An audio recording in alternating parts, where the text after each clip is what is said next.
পঞ্চায়েত নির্বাচন ঘিরে বিজেপির বিশাল বিজয় সংকল্প সমাবেশ ধলাইয়ে। আসন্ন পঞ্চায়েত নির্বাচন নিয়ে তৎপর হয়ে উঠেছে শাসক দল বিজেপি। রাজ্যিক সভাপতি দিলীপ শইকিয়ার উপস্থিতিতে বিজয় সংকল্প সমাবেশে বিজয় উল্লাসে মেতে ওঠেন দলীয় কর্মী সমর্থকরা। রবিবার ধলাই মাঠে আয়োজিত সভায় বক্তব্য রাখতে গিয়ে শইকিয়া বলেন, আসামে বিজেপির সূচনা হয়েছে বরাকভ্যালি থেকে। 1991 সালে প্রথম বরাকের 2 জন সাংসদ ও 9 জন বিধায়ক নির্বাচিত হয়েছেন। সমাজের সর্বাঙ্গীন উন্নয়নে পঞ্চায়েত গঠন করবেন জনগণ।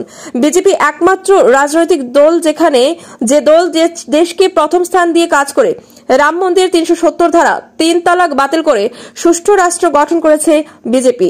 ওয়াকফ বিল নিয়ে শইকিয়া বলেন, বিরোধী দল মসজিদ মাদ্রাসার জমি সরকার দখল করে নিবে বলে অপপ্রচার করছে কংগ্রেস, কিন্তু সরকার কোনো জমি দখল করার উদ্দেশ্যে এই বিল আনেনি। ডক্টর হিমন্ত বিশ্ব শর্মার নেতৃত্বে বরাকে মিনি সচিবালয় গঠন করা হচ্ছে। বিজেপি সরকার আসার পর দেশের রাস্তা নির্মাণে আমূল পরিবর্তন হচ্ছে। বরাক ব্রহ্মপুত্রের সমান উন্নয়ন হয়েছে বিজেপির আমলে। মোদী সরকারের আমলে বিজেপির বিশ্বের 5ম অর্থনৈতিক দেশ হিসেবে পরিচিত লাভ করেছে ভারত। পঞ্চায়েত থেকে সাংসদ পর্যন্ত বিজেপির সাথে রয়েছেন জনগণ। বর্তমানে কংগ্রেসের দুরবস্থা চলছে। টাকা দেও, টিকিট নেও। কংগ্রেস নিজের প্রার্থী দিতে পারেনি। পাকিস্তানকেও এখন ভয় করে না ভারত। দেশ স্বাবলম্বী হয়েছে। ভোট কোথায় দেবেন সেটা জনগণকে বলতে হয় না। পদ্মফুল দেখলেও মানুষের মনে উৎসাহ বেড়ে যায়। এদিনে সভায় নির্বাচন নিয়ে গুরুত্বপূর্ণ বক্তব্য রাখেন সাংসদ পরিমল শুক্লবৈদ্য, মন্ত্রী কৌশিক রায়, জেলা বিজেপির সভাপতি রূপম সাহা। তাছাড়া উপস্থিত ছিলেন প্রাক্তন সাংসদ ডক্টর রাজদীপ রায়, ধলাইয়ের বিধায়ক নিহার রঞ্জন দাস প্রমুখ। এই সফলতা প্ৰথমবাৰৰ বাবে ভাৰতীয় জনতা পাৰ্টিয়ে অসমত দেখিবলৈ পাবলৈ সক্ষম হৈছে। সেইকাৰণে বৰাক উপত্যকাৰ আমাৰ দলৰ সন্মানীয় নেতৃবৃন্দ, সেই সময়ৰ পৰম শ্ৰদ্ধেয় কাৰ্যকৰ্তাসকল আৰু আপোনালোক সকলোকে মই পুনৰবাৰ শিৰ নত কৰি মই শ্ৰদ্ধা জনাইছো। এই যে আমাৰ বৰ্তমান পঞ্চায়ত নিৰ্বাচন, মই যিখিনি অনুমান কৰিব পাৰিছো বা যিখিনি এতিয়ালৈকে ফলাফল আমি লাভ কৰিছো, কাছাৰ জিলাত ইতিমধ্যে আমি ৰাইজৰ আশীৰ্বাদ এনেদৰে পাইছো যে ৰাইজে কৈছে যে আমি ভোট দিবলৈ নাযাওঁ, আমি আপোনালোকৰ বেলেগ কেণ্ডিডেট নিদিওঁ।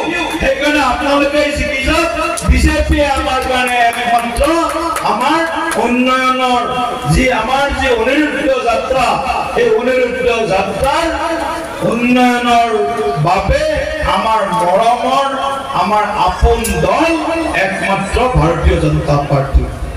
সেইকাৰণে এতিয়া মই যিখিনি খবৰ পাইছো যে কাছাৰ জিলাত বা শ্ৰীভূমি জিলাত বা হাইলাকান্দিতো আমি ৰাইজৰ আশীৰ্বাদ ইতিমধ্যে পাইছো আৰু বহু ঠাইত জিলা পৰিষদ সদস্য, আঞ্চলিক পঞ্চায়তৰ সদস্য আৰু যদিও ৰাজনৈতিক দলৰ প্ৰতীকত জিপি মেম্বাৰ গ্ৰাম পঞ্চায়তৰ সদস্যৰ নিৰ্বাচন নহয়, তথাপিও আমাৰ দলৰ যি কাৰ্যকৰ্তা, আমাৰ দলৰ যি সমৰ্থক, তেনেকুৱা কাৰ্যকৰ্তা আৰু সমৰ্থক ইতিমধ্যে আমাৰ আপোনালোকৰ আশীৰ্বাদত বিনা প্ৰতিদ্বন্দ্বিতাৰে নিৰ্বাচিত হৈছে। আর আমি যেহেতু পঞ্চায়েত নির্বাচনকে উপলক্ষ করে তিনি এসছেন, তো আমি উনার ইয়াদার্থে 2-1টা কথা বলে আমার বক্তব্য শেষ করি। শ্রদ্ধা দিলীপ দা কদিন আগে যেতিয়া আমার নমিনেশন সাবমিট হয়েছে, তেতিয়া আমার ইয়ার ফালৰ পৰা আমার সাংবাদিক বন্ধুসকলে মোক সুধিছিল যে আপুনি কিবা মই এই স্থানত উপস্থিত আছে। তেতিয়া মই কলো আৰু কি কম, আমার এটা ধারণা হয়েছে কাছারের এতিয়াৰ পৰিস্থিতি চাই মেলি যে কংগ্রেস বিভিন্ন ঠাই কংগ্রেস তেওঁলোকের প্রার্থী থিয় কৰাব নোৱাৰিব। প্রথম কথা আপোনালোকে লিখি লওক।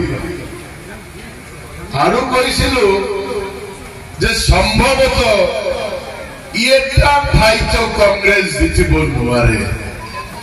দুটা কথা আপনার সন্মুখত কলো এই কারণে যে আজিৰ দিনত ভাৰতীয় জনতা পাৰ্টিৰ স্থিতি কাছাৰ বা সমগ্ৰ অসমত ঠিক আছে। মই অসমৰ কথা কবলৈ যোৱা নাই, কিন্তু কাছাৰৰ লগতে আমাৰ সম্পৰ্ক আছে।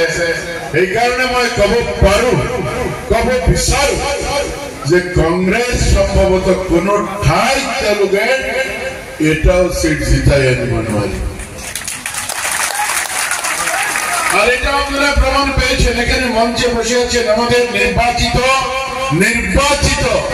বিনা প্রতিদ্বন্দ্বিতায় জেলা পরিষদরা, এপিরা, গ্রুপের সদস্যরা বসে আছে। কংগ্রেস দিতে পারেনি তার জন্য।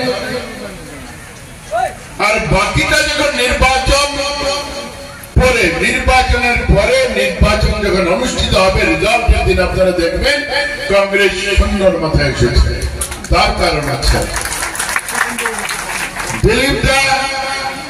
দিলীপ শইকিয়া মহোদয় বা আমাদের পরম শ্রদ্ধার প্রধানমন্ত্রী মোদী, পরম শ্রদ্ধার আমাদের মুখ্যমন্ত্রী ডক্টর হেমন্ত বিশ্ব শর্মা, সবাই মিলে যে বলেন কংগ্রেস শূন্য করতে হয় ভারতবর্ষ। তার কারণ অনেকে ভাববেন যে আরে কংগ্রেস তো শূন্য হয়ে গিয়েছে, প্রায় আর 2-4 জন আছে, ঠিক আছে থাকতে দাও। না, একজনকেও থাকতে দিতে নেই, একজনকে নয়। দেশটাকে শেষ করার ষড়যন্ত্র স্বাধীনতার পর থেকে এই কংগ্রেস করেছে, আমি করিনি, আপনি করেননি, অন্য কোন রাজনৈতিক দল নাই। কংগ্রেসের নেতৃত্বে এই দেশটাকে নেহরুর হাতে তুলে দিয়ে এই দেশটাকে থবলে খাওয়ার প্রয়াস একমাত্র কংগ্রেস করেছে।